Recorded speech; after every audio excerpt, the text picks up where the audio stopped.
Let me begin this way. Years ago, my mentor, Mr. Schoaf, looked me right in the eye and said something I've never forgotten. He said, "Jim, your mind is a factory, and whatever you run through that factory all day long will build the fabric of your life." Now, when he said that, I didn't understand it. I thought the big changes came from big events, big opportunities, big decisions. But he said, "No, Jim, it starts with the ingredients. The mind works with whatever you continually pour into it." And that was the day I realized something important. Most people don't fail because they lack potential. Most people fail because they never learn how to manage the factory between their ears. They're running high hopes on low-grade ingredients, and that's a disaster waiting to happen. You know, people come to me and they say, "Jim, why won't my mind help me? Why do I procrastinate? Why do I avoid the hard things? Why do I keep slipping back into old habits?" And I tell them, your mind has been helping you. It's been helping you build exactly what you've been feeding it.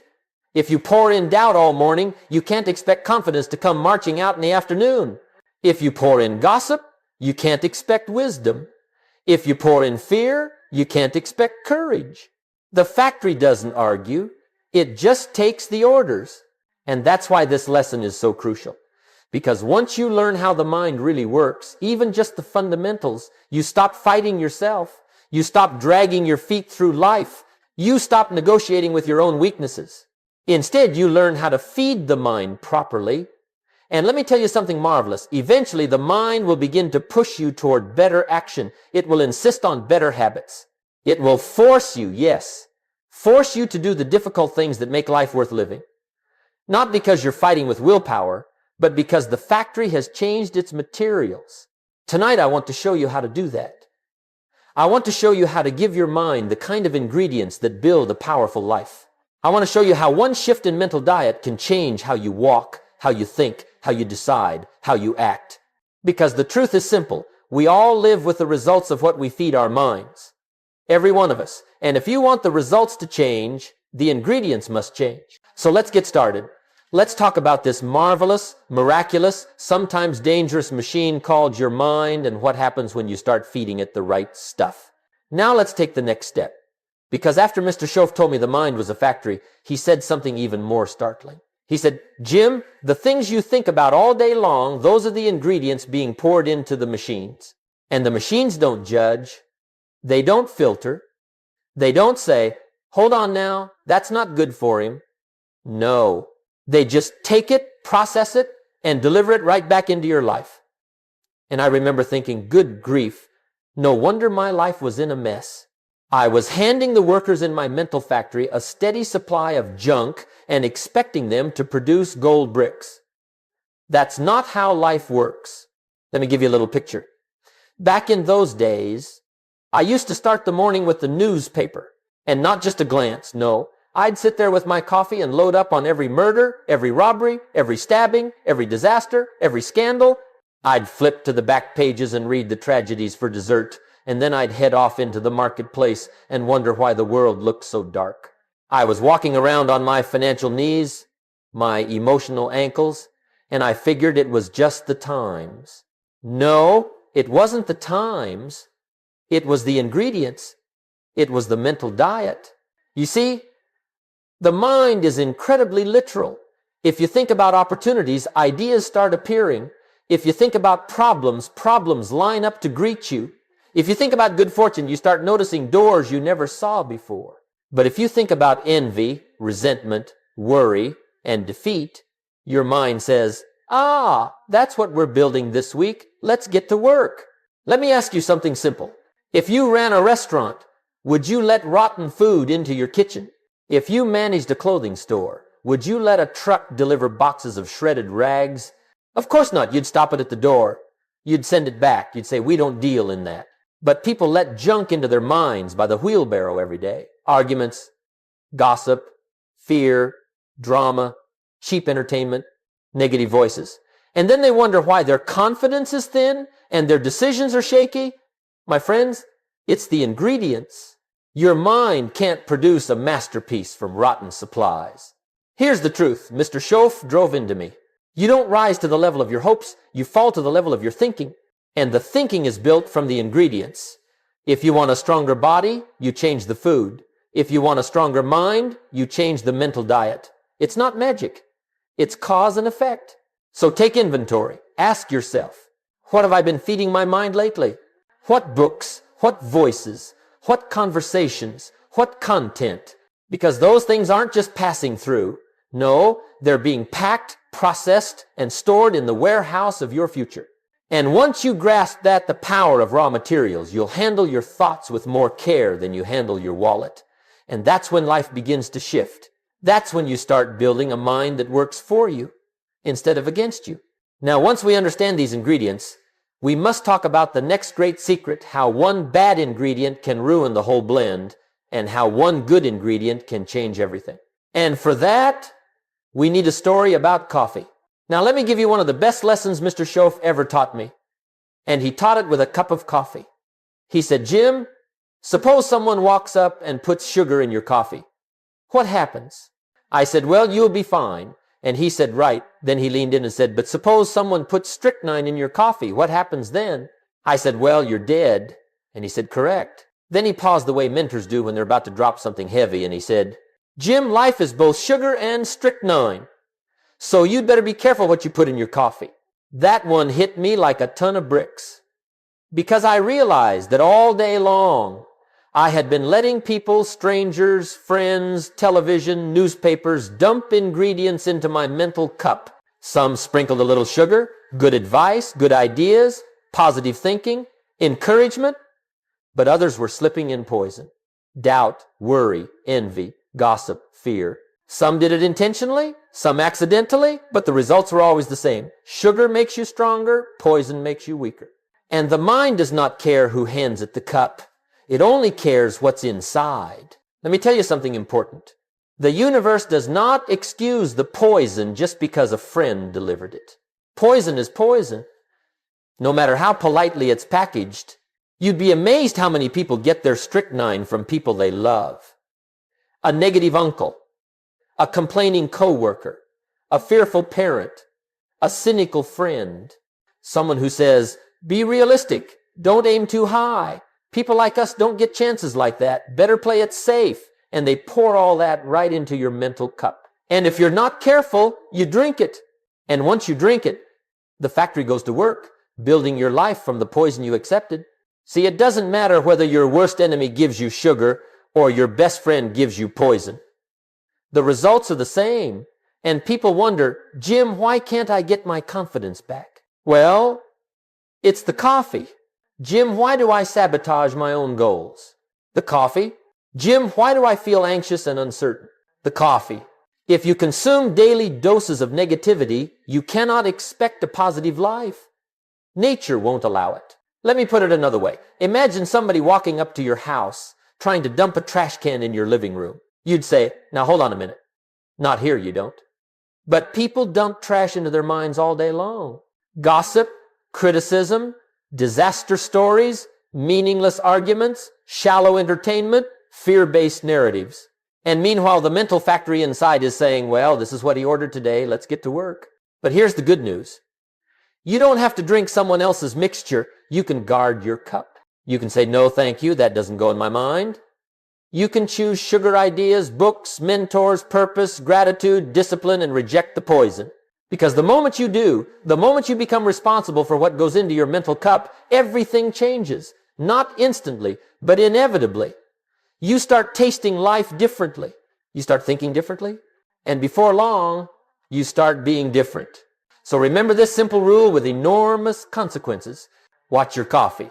Because what goes into the cup goes into the mind. And what goes into the mind pours right back out into your life. And now that we understand the danger and the power of the ingredients, we can talk about the next great principle, how to control the door, how to guard the gate, how to decide what enters and what must be turned away. Now, once you understand the power of ingredients, once you understand the danger of poison and the value of sugar, there's only one conclusion you can come to. You must stand guard at the door of your mind. And when Mr. Shoaff said that to me, I thought it was just a nice phrase. But he said, no, Jim, this is a full-time job, not part-time, not when you feel like it, every day. Because if you don't guard your mind, someone else will gladly do it for you, and they might not have your best interests at heart. Let me tell you something important. Everybody has an opinion about what you should think, and most people are more than willing to hand you their leftovers. their fears, their doubts, their complaints, their small ambitions. And if you're not careful, you'll adopt someone else's limits and live inside someone else's box, not because it's where you belong, but because you never guarded the gate. Think about it. You would never let just anybody walk into your home, track mud across your floor, raid your refrigerator, rearrange the furniture. You would say, hey, excuse me, you can't just walk in here, yet people let strangers on a screen walk into their minds every day and rearrange their thinking. A flick of the thumb, scroll, scroll, and here come the thieves of imagination, the vandals of confidence, the pickpockets of peace. My friends, you must be as careful with your mind as you are with your home, maybe even more. You've only got one mind. You can move to a new house. You cannot move to a new head. So how do you stand guard? You become aware. That's the first step, awareness. You start noticing the voice of the complainer. You start noticing the cynic. You start noticing which social feeds leave you inspired and which ones leave you anxious. You start noticing which conversations make you smaller and which ones make you bigger. And when you notice, you make a choice. Give a little wave of the hand and say, no, thank you. That doesn't go into my mental factory. You don't have to argue about it. You don't have to explain yourself. You simply decline the trash. But it works both ways. Standing guard isn't just about keeping things out. It's also about letting the right things in. Wisdom, inspiration, education, encouragement, books that stretch your thinking, people who see possibilities, ideas that make you sit up a little straighter. Those are the guests you welcome. Open the door wide for them. Say, come in, stay a while. My future needs you. Here's the great truth.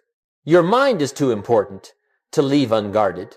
If you don't control the door, life will send you all sorts of characters. Some will build you, some will break you. Some will water your dreams, some will trample them. But the guard decides who enters. And you are the guard. So every day, ask yourself, what am I allowing through the gate? What am I saying yes to? What should I be saying no to? Because the quality of your life will always follow the quality of your guard. Now, after we stand guard, something remarkable begins to happen. When the right ideas, the right voices, the right content, the right habits begin to flow in, a new force takes over, something far more powerful than motivation or willpower. The mind begins to work with you. It begins to take your side. It begins to move you forward automatically. And that brings us to the next great principle. When your thinking becomes dominant, consistent, and purposeful, the mind starts doing the work for you. Now let me share a principle that changed everything for me once I finally understood it. It's the rule of dominant thought. And it goes like this. Whatever dominates your thinking eventually shapes your behavior. Not sometimes, not occasionally, every time. If a thought occupies your mind long enough, your body will follow, your habits will follow, your decisions will follow, and ultimately, your destiny will follow. Most people don't appreciate how powerful this is. They say, Jim, I want to get in shape. Yet all day long they think about convenience, comfort, shortcuts, excuses. And the mind says, that's our order for today, comfort. And sure enough, when the time comes to exercise, the mind delivers what it's been building, 100 perfectly reasonable reasons to stay on the couch. Another person says, I want to be rich. But their dominant thoughts are scarcity, fear, risk, losing. And the mind says, very well, we'll avoid risk at all costs. And that person never makes the call, never takes the chance, never steps into opportunity, not because they lack talent, but because the factory was instructed to avoid anything uncertain. Dominant thought wins every time. But here's the wonderful part. This law works in your favor the moment you decide what the dominant ingredients will be. When you begin thinking daily about health, real health, your mind starts nudging you. Let's drink some water. Let's take a walk. Let's skip the junk food. When you think daily about growth, real growth, your mind starts saying, pick up that book, take that course, step into that conversation. When you think about discipline, real discipline, your mind starts insisting on structure. Get up, write it down, keep your promise. The mind is a marvelous servant, but it must be trained. And the training comes from what you feed it consistently, not once, not twice, but repeatedly, until the thought takes root. And once it takes root, the mind becomes your secretary, your accountant, your personal trainer, your project manager. It starts reminding you of things, pushing you toward things, protecting you from things. Just like a well-trained helper, it begins to anticipate your needs before you speak them. Let me give you an example from my own life. There was a time when I struggled terribly with worry. It dominated my thinking. Morning, noon, and night, I worried. And the mind, being obedient, began producing more things to worry about. Small things, big things, imaginary things. It shaped my moods, my decisions, my health. Worry had become the dominant architect of my day. And as long as it stayed dominant, my behavior followed. I couldn't out-willpower it. I couldn't outrun it. Because the factory was only doing what I instructed it to do. But when I changed my dominant thoughts, when I began focusing on gratitude, solutions, action, possibility, slowly the mind shifted. Worry lost its seat at the head of the table. And before long, the mind was saying, let's look for answers. Let's find perspective. Let's stay calm. The factory changed management, and life changed with it. This is why I tell people, your life doesn't get better by chance. It gets better by thought. The right thought held long enough becomes intention. Intention held long enough becomes habit. Habit lived long enough becomes character. And character decides your future. So the question is simple. What is dominating your thinking? Not what you visit once in a while. Not what you wish for when you're feeling inspired. I mean the thought that returns every day. The thought you rehearse, the thought you feed, the thought you polish, because that thought is building something in your life right now, whether you realize it or not. And once the right thought becomes dominant, you no longer push yourself uphill with willpower. The mind begins pushing you. It begins to insist on a better life. It becomes your ally instead of your adversary. And that, my friends, is when discipline begins to feel natural instead of painful. That is when the difficult becomes doable. When you no longer fight your mind because your mind has joined your team. And that leads us perfectly to the next great turning point. A moment every successful person experiences sooner or later the point where you shift from trying to change your actions to changing your identity. Now, let's talk about one of the greatest discoveries you can make on the road to personal development. The shift from willpower to identity power. And let me tell you, this is where life gets exciting. Because willpower is a struggle. Willpower is a push. Willpower says, I hope I can. But identity says, I am. And when your identity changes, everything changes. See, most people try to change their lives by forcing new actions on top of an old identity. They say, I'm trying to be disciplined. I'm trying to be consistent. I'm trying to be confident. But you can try all day and still lose the battle because the mind will always return to the identity it believes is true. If deep down you see yourself as inconsistent, the mind will find ways to prove you right. If you see yourself as undisciplined, the mind will sabotage the routine. If you see yourself as unlucky, you can walk past opportunity every day and never even notice. Identity is the magnet. Behavior is the metal. So how do you shift identity? It begins with what you repeatedly say to yourself and what you repeatedly feed to your mind. Because the mental factory doesn't just process what you think, it processes who you think you are. If your dominant thought becomes, I am a person who finishes what I start, your mind begins organizing itself around that idea. It begins rejecting actions that contradict that identity. It begins nudging you to complete tasks, to keep promises, to close loops. Why? Because identity must be consistent. Let me give you an example from my own life. For a long time, I identified as a worrier. Not as someone who worried occasionally, but as a certified, chronic, professional worrier. And guess what? I lived up to the title. If I didn't have something to worry about, I'd worry about the fact that I wasn't worrying. That identity shaped my behavior. It shaped my conversations. It shaped my days. And it took me nearly a full year of mental discipline to shift that identity. Not to someone who tries not to worry, but to someone who simply doesn't live that way anymore. Identity power is quiet. It doesn't boast. It whispers, I am this kind of person now. And the mind says, understood, we'll adjust accordingly. Let me tell you something important. When your identity shifts, your habits follow you automatically. You don't have to drag yourself into the gym you go because you're the kind of person who takes care of their health.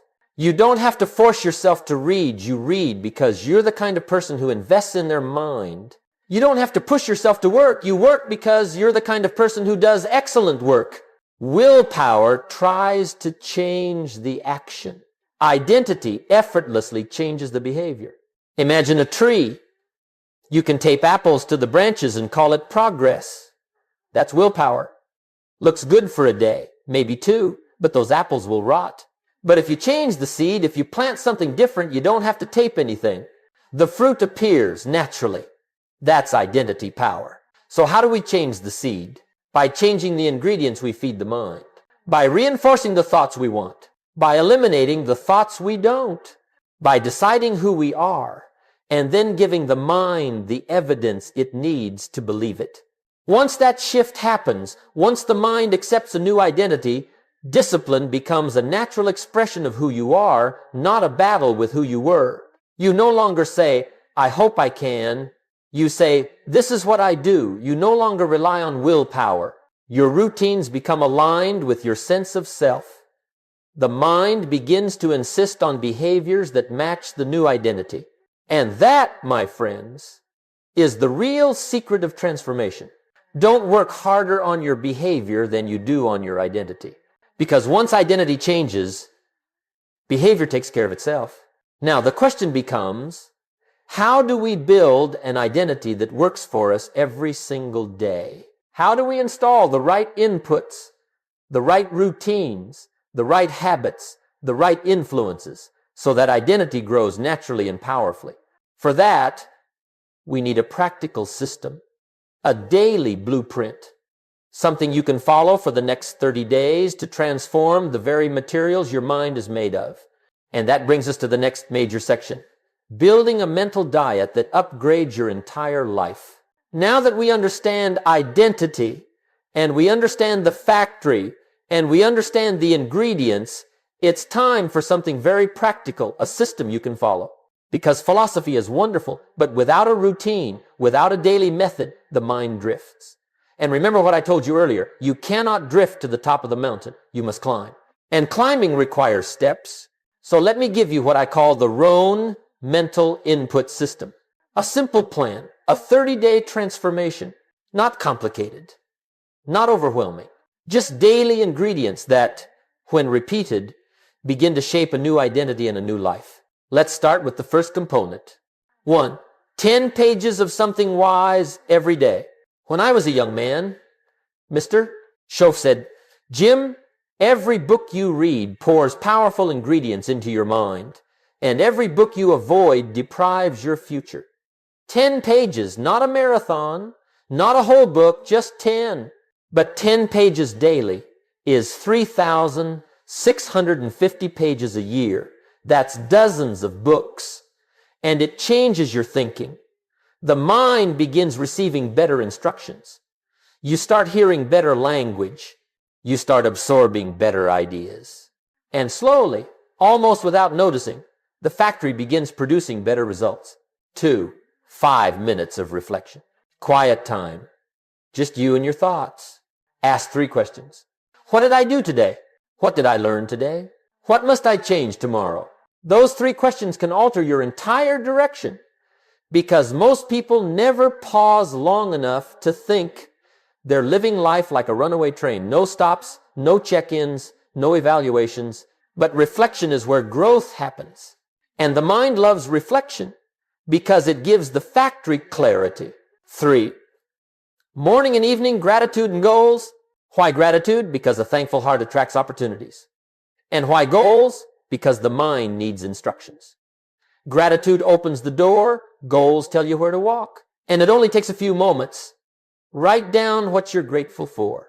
Write down what you're aiming for.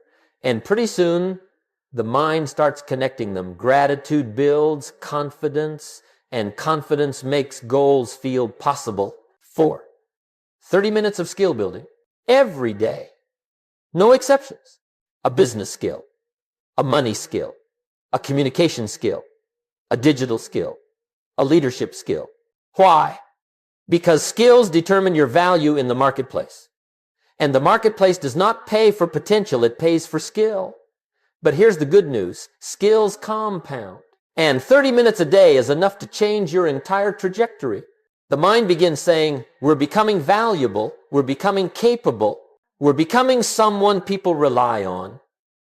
And that feeds identity. 5, clean up your environment physically and digitally. You can't expect mental clarity while living in mental chaos. Clean your room, organize your desk, unfollow the negativity, mute the gossip, remove the noise, add the mentors, add the books, add the voices of value. You're designing not just a space, but an ecosystem for excellence. And the mind responds to environment faster than anything else. Change the environment and you accelerate the identity shift. 6, one bold action every day. What I like to call Rohn risk reps every day. One phone call you've been avoiding. One message you've been afraid to send. One decision you've been postponing. One little step toward courage. Remember what I told you earlier? It's all risky. Trying is risky. Not trying is disastrous. So each day, teach the mind that risk is normal, that courage is expected, that action is who you are, and the mind will begin rewarding you with confidence. 7, a weekly review your personal board meeting. Once a week, sit down, no distractions, and ask, what ingredients did I feed my mind this week? Are they producing the life I want? Do I need to adjust the system? This review is where you catch mistakes early. It's where you realign. It's where you protect identity. Most people go years without evaluating themselves, but not you, not anymore. You're building consciously now. You're pouring in ingredients deliberately. And the factory is learning to follow your leadership. Now let me reassure you, this 30-day system is not perfection. It's consistency. Don't aim to be flawless, aim to repeat. Because repetition builds identity, and identity builds destiny. 30 days of these inputs, and I promise you, your mind will feel different, it will think different, it will operate different, and most importantly, it will begin to push you. When you give the mind the right ingredients every day, it becomes impossible for the mind to stay the same. It must evolve, it must upgrade, it must produce something better. And that brings us to the next great phenomenon, one of the most exciting discoveries in personal development. What happens when the mind, trained properly, begins to take over? Now let's talk about something extraordinary, something you'll begin to notice after you've followed this mental diet for a while. It doesn't happen on day 1, it doesn't happen on day 2. But somewhere between day 10 and day 30, a small miracle begins to take shape. Your mind starts doing the work for you. What once required effort begins to feel natural. What once felt heavy begins to feel light. And the habits you used to fight for start appearing almost automatically. See, most people think discipline is about gritting your teeth and forcing yourself. They say, Jim, I'm trying so hard to be disciplined. Well, trying is good at first. Trying gets you on the path. Trying builds the early momentum. But discipline becomes effortless only when the mind accepts it as part of who you are. When the identity shifts. When the mental factory gets used to running on better ingredients. Let me give you an example. Do you remember the first time you tried to wake up early? It felt like a wrestling match with your own pillow. But after a few weeks of consistently feeding your mind the right ideas, purpose, goals, gratitude, reflection, something remarkable happens. The mind says, hey, we get up early now, that's what we do. And suddenly, instead of hitting the snooze button, you're waking up with a sense of anticipation, not because you forced it, but because the identity has changed. Or take exercise. At first, you negotiate with yourself.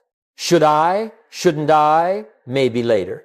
But once health becomes part of your mental blueprint, once your dominant thought becomes strength, vitality, longevity, the mind starts nudging you. Let's move, let's sweat, let's take care of this body. And if you skip a workout, The mind taps you on the shoulder and says, something's off. This isn't like us. The factory wants to stay aligned with the identity it has built. Same with reading. First, it's a task. Then it becomes a habit. Finally, it becomes a desire. You start looking forward to those 10 pages because of how they make you feel.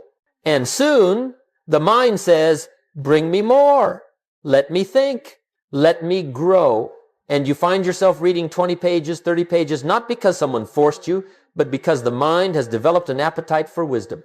This is what I call automatic discipline. It's when the mind stops resisting the good and starts rejecting the bad on its own. It's when negative content feels unpleasant and growth feels natural. It's when fear tries to speak up and the mind says, sit down, we're doing this anyway. It's when procrastination becomes uncomfortable and progress becomes satisfying.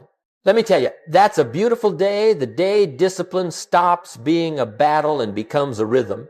The day you no longer think, I hope I can, but instead say, this is just what I do. This is who I am. That's identity, power at full strength. And here's the best part. Once the mind starts operating on this higher frequency, you become dangerous in the best way. You start seeing opportunities that others miss. You start taking actions others avoid. You start building qualities others admire. And the results begin to multiply. Your confidence rises. Your decisions improve. Your habits align.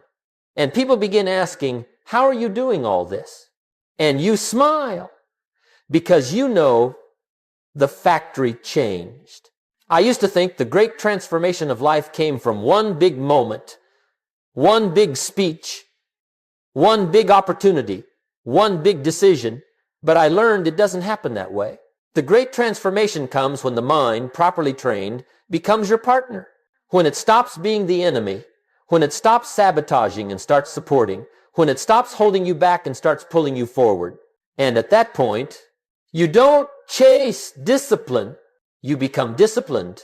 You don't chase confidence, you become confident. You don't chase success, you become someone success is attracted to. That's the promise of the mental factory.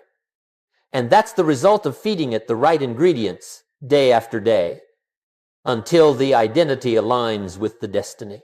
Now, with all of this understood, the ingredients, the guarding, the identity, the automatic discipline, there's one more piece we must bring together. One final message. One closing reminder that ties this entire seminar into a single principle you can carry for the rest of your life. Well, my friends, we've come a long way together. We've talked about the mind and its factory. We've talked about ingredients, good ones and dangerous ones. We've talked about the sugar and the strychnine, about standing guard at the door of your mind, about dominant thought, identity, power, discipline, habits, and the marvelous transformation that occurs when the mind finally joins your team. And after all of this, I want to leave you with one final message, simple, clear, unforgettable. You must stand guard. Your future depends on it. If there's one thing I've learned in my life, it's that the battle for a better future is first fought and won in the mind, not in the marketplace, not in your job, not in your environment, right here. In the privacy of your own thinking, the world can hand you challenges, circumstances, setbacks, disappointments, but only you decide what gets inside your mind. Only you decide what thoughts take root. Only you decide what ingredients the factory will process. And let me promise you this. If you feed your mind well, life gets better. If you feed it poorly, life gets harder. It's not a mystery. It's not magic. It's cause and effect. People ask me, Jim, what's the secret to a good life? Well, there's no one secret, but there's a start. You start with the mind. You stand guard. You choose what enters. You reject what doesn't belong.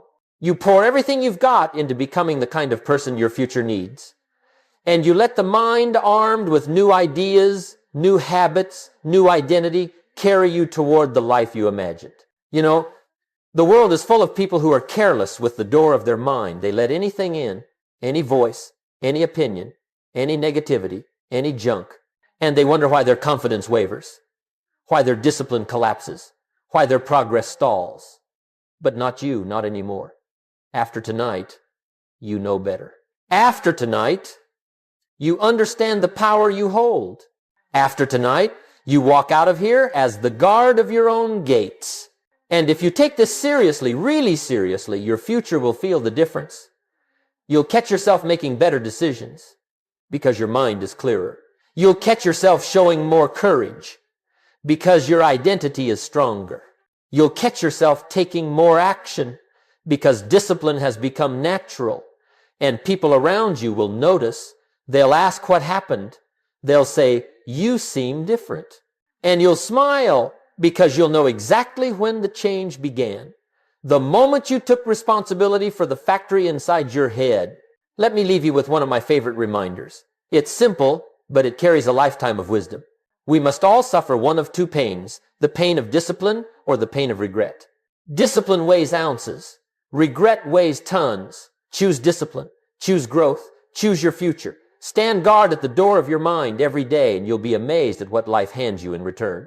Thank you for spending this time with me.